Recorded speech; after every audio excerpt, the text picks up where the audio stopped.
Having landed about a musket shot from Prestonpans, where we had obtained so brilliant a victory, I determined to pass the whole day upon the field of battle in order to tranquilize my mind and soften a little the rigours of our fate by reflections upon the past. In going over the ground, every step brought to mind some particulars of the battle. So wrote Captain James Johnston, returning to the scene of past glories just 1 year after the Battle of Prestonpans, as he prepared for an exile which would last the rest of his life. It was only 1746, and he was neither the first visitor drawn to the scene of these remarkable events, nor would he be the last. Now, 275 years have passed. 275 years since bonny Prince Charlie stormed across these fields, confounding his enemies. 275 years since Johnny Cope called upon his men in vain to behave like Britons. 275 years since Adam Skirving's scratching pen lampooned the British general for his failure. And 275 years since our gallant Colonel Gardner was found beneath the Thorntree.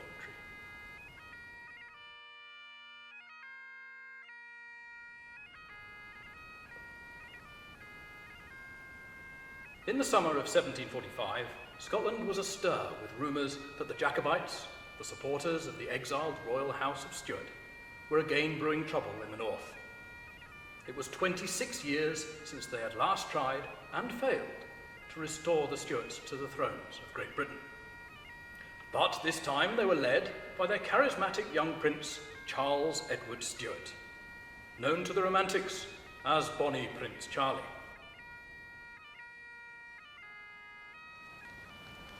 But unrest in the Highlands seemed a long and distant way from Prestonpans, Tranent and Kirkensall, from those who worked in the mines or on the wagon way, in the salt pans or in the harbours,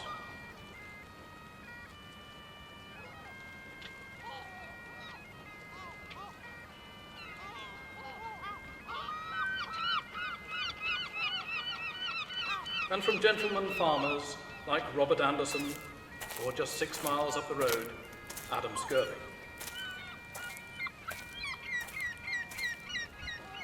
And yet, far to the north, the clans were gathering.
the Stuart prince raised his standard at Glenfinnan, and he quickly gathered an army. King George II's commander in the north, Lieutenant General Sir John Cope, marched north to meet him. But in the mountains of the Highlands, the Jacobites outmanoeuvred the reticent redcoats, and they began a dash towards the capital. There, Alexander Carlisle, son of the minister of this very church, joined with the college company of gentlemen volunteers, determined to do his part to save the capital city. I joined that company and had arms put into my hands. I attended a drill sergeant that afternoon and the next day to learn the manual exercise. This I had been formally taught by my father, who himself had been a volunteer at the end of Queen Anne's reign.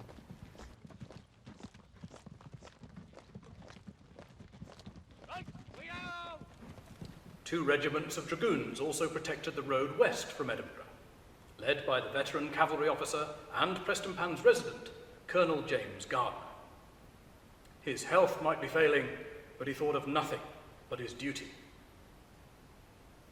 Gardner had moved his wife and daughters to the safety of Stirling Castle, but young Frances dreaded the coming battle, and her nights filled with dark visions of her father's fate. "Oh, dismal night," she said and wept. "Oh, night presaging sorrow. Oh, dismal night," she said and wept. But more I dread tomorrow. For now the bloody hour draws nigh, each test in Preston brooding. At morn shall make the feathers fly, with deadly hate contending. But the attempt to defend Edinburgh ultimately proved fruitless. Most of Alexander Carlisle's comrades dispersed, and Gardner's men retreated back here to Prestonpans. The local farmers, anxious that the army's horses didn't eat up their harvest, spread false rumours of a Jacobite approach, and the dragoons retreated further, heading to Dunbar to rush and join the army of Sir John Cope as it disembarked. Alexander Carlisle followed. Meanwhile, the Jacobites took Edinburgh without a blow being struck. "God save King James," was the cry at the Market Cross, whilst the garrison of the mighty castle looked anxiously down, hoping for Sir John Cope's arrival. Now joined by Colonel Gardner and his dragoons, and young Alexander Carlisle and his friend William Robertson from Gladsmuir, General Sir John Cope marched out west from Dunbar. He had an army of 2,500 men, cannon, foot, and horse, confident that their enemy was a despicable rabble, ready to be dispersed by their superior fire. On to Haddington the redcoats marched, and thence on to Prestonpans.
The rival armies arrived near Prestonpans at around 1 p.m. on the 20th of September. The redcoats held the flatter plain below, between Preston and Seaton, and the Highlanders formed on the heights above at Bursley Bray before moving into Tranent. But boggy ground separated the two armies, preventing battle, straining nerves. Young Alexander Carlisle kept a watch on the Jacobites for the British general from the tower of this very church. A little further in the afternoon, an aide-de-camp came to request that I keep a lookout from the top of the steeple and observe if, At any time, any detachment from the rebel army was sent westwards.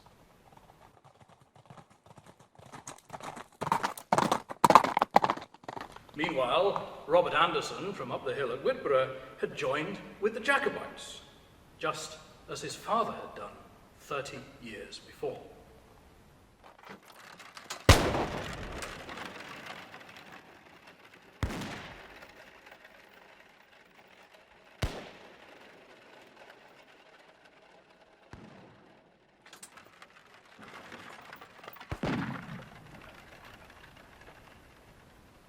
Although the armies exchanged shots, particularly over possession of the church at Trinent, the armies would yet have to wait for battle. As night drew in, the Highlanders yearned for the fight. The presence of men like Donald Cameron of Lochiel gave spirit to their clansmen. Sagol o'i corprach, do llaanche, gyn fagmi, mwyn cwsti, and tot vieren smachtel, nach rotais an een cruetel, spik unig en tasten, wie gu haast an een cruaien, ze luid voel rier, as shielig mwyn gulen, ze luid voel. Stjarrig, shin, sleve klavin, gun duurs die parig en cruetel, hoeku en duches om de hen, Bad Canad, Sluge, Hamel Gul and some Trianich, Massen Chick, Gubuaye, Gun Fight Me, U at Duke, and Jay and Kroon Ud of Wunach, It's not Duke. Robert Anderson provided the Jacobites with details of a path through the boggy ground, through the Rigganhead defile. There was a road through the morass that led into the field. When the prince and his friends had viewed the grun fae Trinent, they'd little left to dwell upon. Next day, 21st of September, the prince's army was in motion before it was licht, and by break of day, it had already passed the defile. And so, at last, the two armies drew themselves together. The Jacobites took comfort from their good omens, being just a few miles from a place called Gladsmuir. According to an age-old prophecy, a battle would be fought on which the fate of Scotland rested. And, as the prophet said, on Gladsmuir shall that battle be.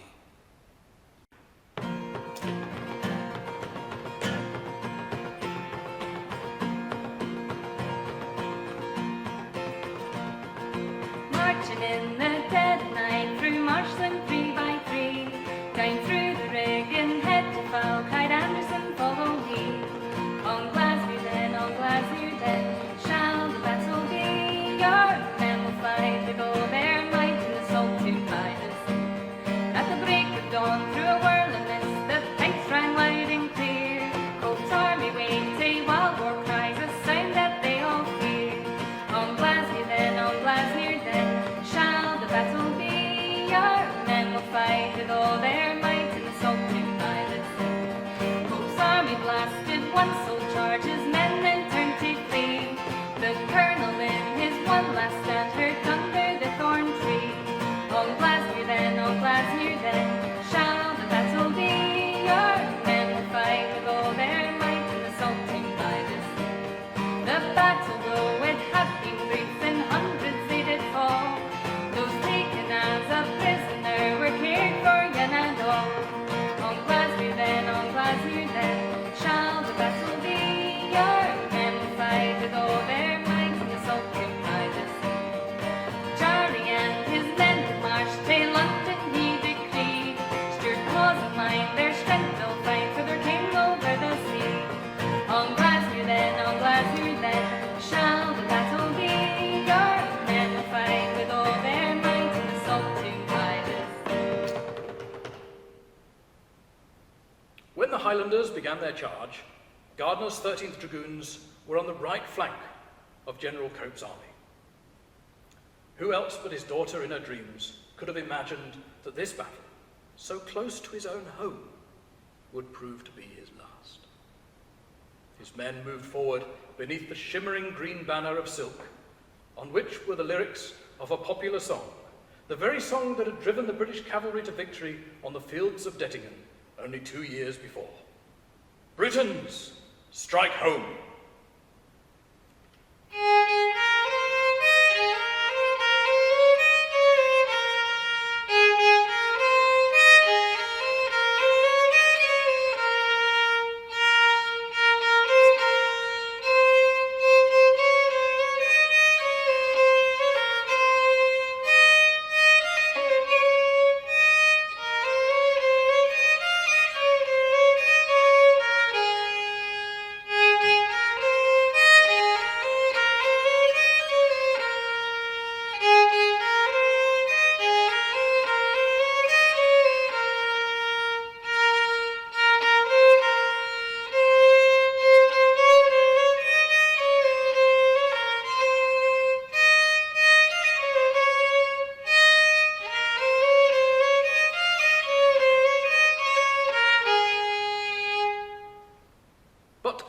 Demoralised dragoons would not stand, and the charge of the Camerons put them to flight. Across the field, muskets flashed and broadswords swirled. On came the Jacobites, irresistible in their fury, and the redcoats faltered. The blaring trumpet sounded far, horsemen rode their graves to war. The English came up to Dunbar upon that misty morning. Prince Charlie with the Highland host flew westward on the Lothian coast. Johnny bragged with money's a boss, he roused them on this morning. Run, run, you gangling crew, the morning's work you angle rue. The bonny blue bonnets are after you to wish you all good morning. Clang of the cock proclaimed the day. Prince's men stood in array, though invasion for the fray bent to the knee that morning. When round on the English drum, Highland bagpipes gave a thumb, though the mountain clans had conquered death and dangerous storming. Run, run, you gangling crew, morning's work you lang will rue. The bonny blue bonnets are after you to wish yous all good morning. Fast, fast the foot and horsemen flew, red caps were mixed with bonny blue. Dirks were wet, but no wind drew upon that fatal morning.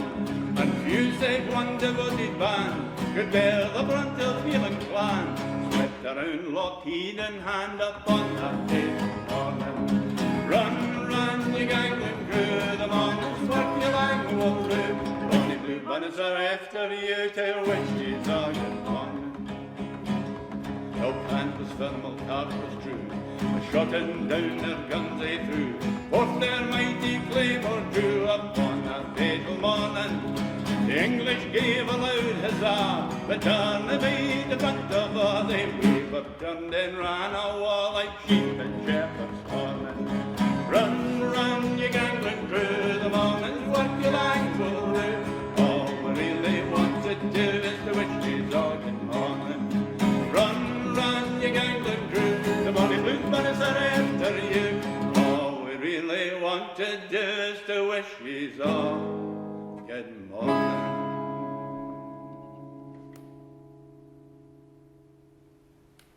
The drama of the battle drew the curiosity of the farmer poet Adam Skirving, who rode across from his farm at Galton. As he walked the field, he marvelled at how a redcoat army, professional army, could be broken so quickly. Whilst he marvelled at this, some passing Highlanders emptied his pockets for him. When he returned home, Skirving's pen scratched the lyrics to a new and soon to be very popular song, which would immortalise the British Army's general at Prestonpans for all the wrong reasons. Go send a challenge frae Dunbar, saying, Shall meet me mon ye door, and I'll learn ye the art of war, and I'll teach ye in the morning. When Charlie read his letter upon, he drew his sword, his scabbard from. Come follow me, my merry men, and we'll meet Cope in the morning. So Johnny, be as good's your word, we'll meet ye with fire and sword. and dinna flee like a frightened bird that's chased by its nest in the morning. So hey, Johnny Cope, are you walking yet, or are your drums beating yet? If ye were walking, I would wait for the gang to the calls in the morning. When Johnny Cope heard of this, he thought it would be amiss to hear a horse in readiness to flee a war in the morning. So hey, Johnny Cope, are you walking yet, or are your drums beating yet? If ye were walking, I would wait for the gang to the calls in the morning. Fine, now Johnny, get up and run the Hieland bagpipes macadin. It's better to sleep in a hailskin, for it will be a bloody morning. So hey, Johnny Cope, are you walking yet, or are your drums beating yet? If ye were walking, I would wait for the gang to the calls in the morning. Now, troth be Johnny, you won me late to come with news o' your own defeat, and leave your men in such a strait so early in the morning. So, hey, Johnny Cope, are you walking yet, or are your drums beating yet? If ye were walking, I would wait for the gang to the calls in the morning. In truth, oh Johnny, I got such flags with their claymores and their fellow beds. They'll meet them again, they'll break my legs. So I'll bid ye all good morning. So hey, Johnny Cope, are you walking yet, or are your drums beating yet? If ye were walking, I would wait for the gang to the calls in the morning. The Jacobites took the wounded from both sides over to Colonel Gardner's home at Bankton House, which now served as their field hospital. Surgeons were sent for from Edinburgh. But those too wounded to be carried there were taken to the houses of local people. Some would remain there for many days to come. Now, soldiers depended upon the kindness of strangers for their survival. Young Alexander Carlyle, like most of the locals, missed the early morning battle and was awoken by the sounds of the gunfire. Then, afraid of being captured, he made an anxious escape. Later, he took advantage of the Prince's amnesty at Holyrood House and then moved to Leiden to continue his education. But what of our gallant Colonel Gardner, abandoned by his regiment? He fell in a storm of shot and blades, the highest-ranking officer of all to fall on that bloody morning.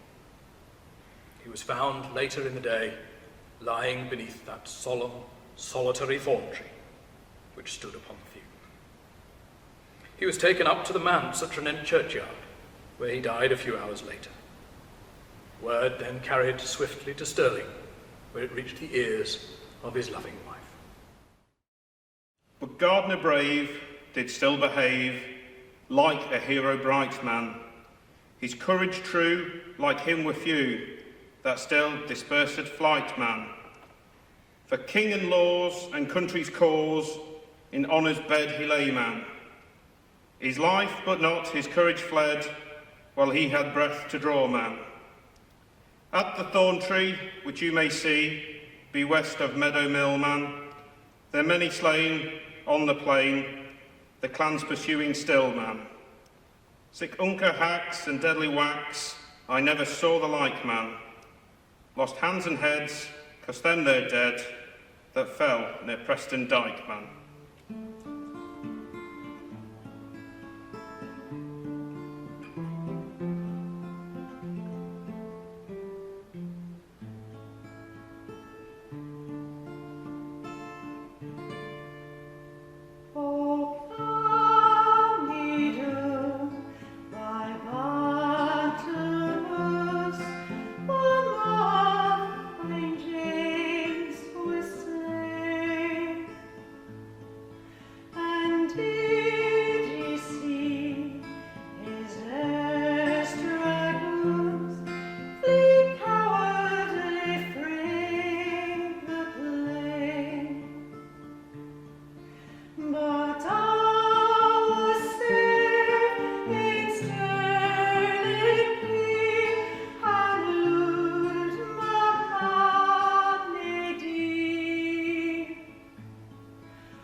The victorious Jacobites secured an impressive haul of prisoners and all the materials of war. Their victory could hardly have been more complete. It cost them the lives of but 50 of their men. Hundreds of redcoats had fallen.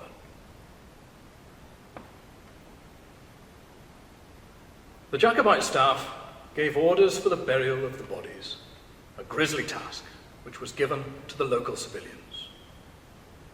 Some locals, like the salt pan worker William Brown, the butcher John Dix, the tailor William Cowan, joined Robert Anderson in siding with the Jacobite army.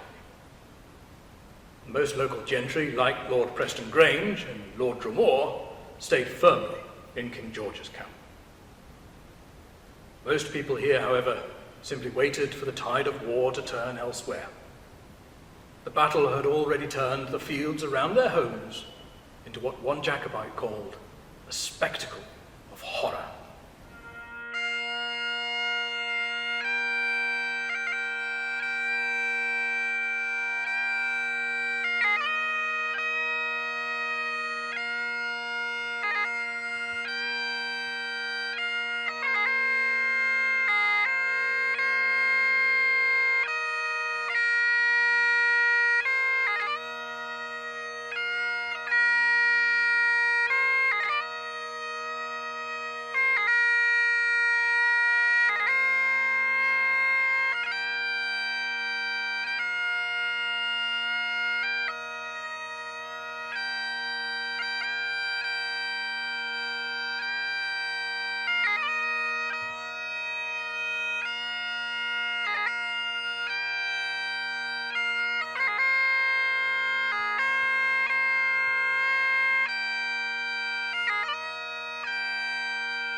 as over Gladsmuir's blood-stained fields, Scotia's imperial goddess flew, her lifted spear and radiant shield, conspicuous, blazing to the view. Her visage, lately clouded with despair, now reassumes its first majestic air. For the Jacobites, victory at Prestonpans was a remarkable achievement and a huge boon to their cause. But ultimately, it proved to be a false dawn. The successes of that autumn gave way to a bitter winter, which even another victory at Falkirk could not sweeten. But, as one of their own commanders would later say, it will be thought more surprising that we did so much than that we did not do more. As the shock of battle passed, the people who lived here petitioned the Scots Magazine to ensure that the battle was named after one of their communities. They would not be denied that honour and fame, which by right pertains only to them, they said. And, ever since, the Battle of Prestonpans has drawn the attention of historians, novelists, artists, embroiderers, and as we've seen ample enough today, singers, songsmiths, poets, musicians. The sacrifice of the vanquished, the valour of the victors, the heart of the communities which witnessed this fight and played no small part in its events. All parts of the story of the Battle of Prestonpans, which continue to be remembered and to inspire us 275